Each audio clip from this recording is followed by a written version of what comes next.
this. Yeah, totally do not mind the horse poof in the back here, the back core.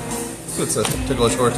Anyways, hi, welcome, Scott Johnson, Cincy and KY Holmes, Keller Williams, Jessica Binge, financier extraordinaire. Yes. That's pretty good. So today we're going to be talking about first-time home buyers. So first, get ourselves give an introduction again, and Yes, Jessica Binge. I have been lending now for 6 years, and I'm very passionate about my job. I love it, and I love helping first-time home buyers get into homes, mainly because they just don't know a lot, and they're moldable and teachable, and they're just nice to be around, nice to walk them through the process and teach them a little bit about becoming a homeowner. so we don't want you to be moldy because that means bad things are happening. Anyways, so what is the first steps?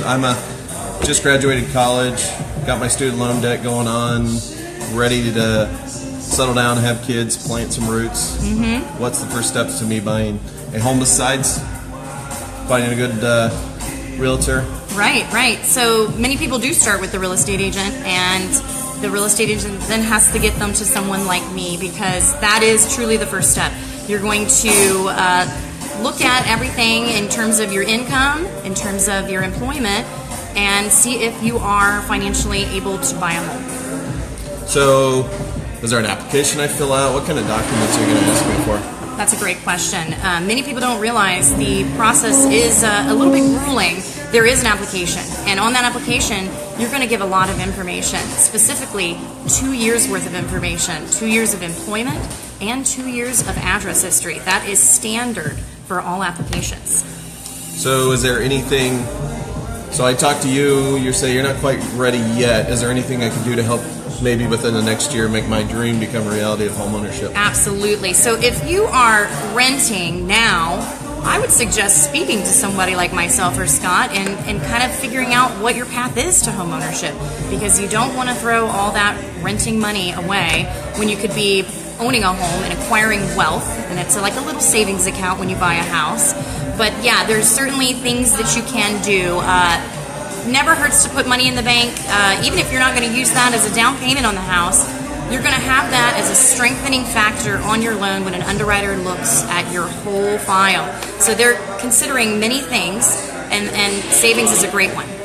So I've just graduated from college. I'm just using this. I know there's other first-time home buyers that are, but I'm kind of in on the college thing. Just graduated from college. Never really had credit cards. Is that going to be a stopgap for me? No. Some lenders that would be, because banks, if you start at a bank, they have stricter guidelines. If you go with a mortgage lender like myself that has access to every single program, not having a lot of credit does not stop or disqualify somebody to own a home. We use other things to prove to the underwriter that you are capable of making a payment for a home. One of those being rent. If you're paying rent, that is a very large compensating factor that underwriters do like, especially if it's on time. That is true too.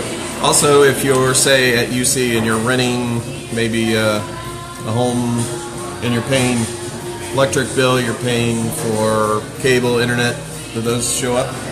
They don't show up on credit, but again, if your credit is limited, those are things that we can show the underwriter and say, hey, I can pay these. I'm capable of paying a mortgage. Okay.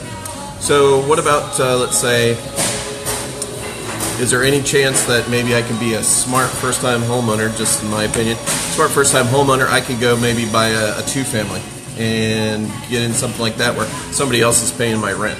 You got it. It's something that I love when first-time homebuyers do that. Somebody's going to rent the other side out, and they're going to pay you money, and it typically ends up being more money than what your mortgage is for. It is a very smart thing to do. There are some extra qualifying things when you're buying a multi-unit property, but nothing that is, off the cuff. Okay. So back to the documents I'm going to need to provide. So I'm going to need proof of employment. Yes. I'm going to need my taxes for the past 2 years. Yes. And any other sources of income verification. Well, in addition to the taxes, we need your W-2s. And what we do is we make sure we order transcripts from the IRS to make sure what you show us is in fact what you did file with the IRS. So Yeah, don't be telling us any fibs because we can figure out what you make very easily.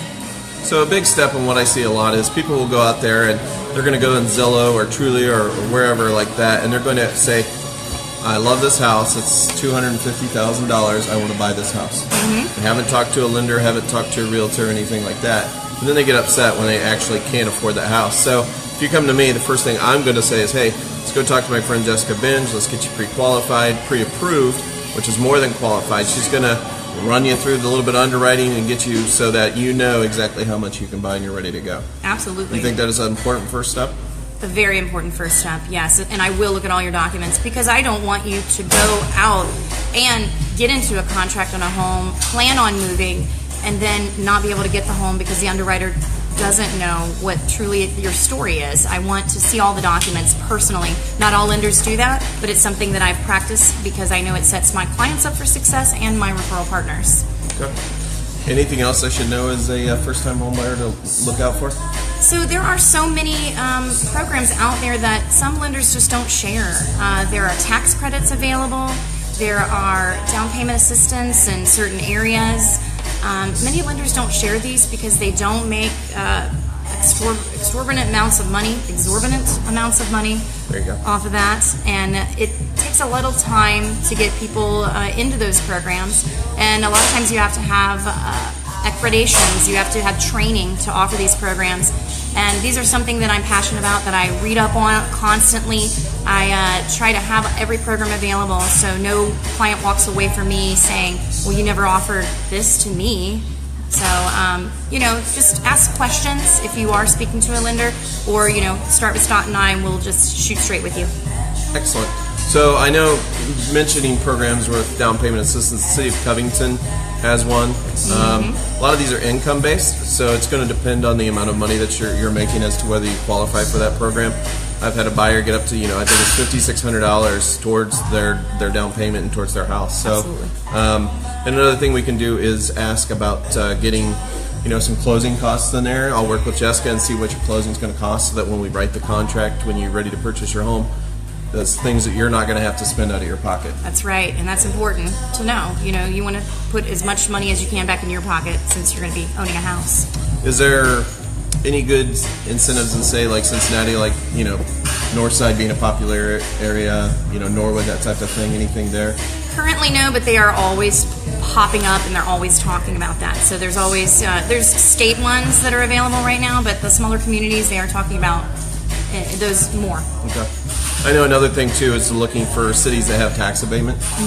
So then maybe you're not paying taxes for 10 years. So that's adds up actually in a lot of places. So I think that's it on first-time home buyers. So if you have any questions, be sure to ask us.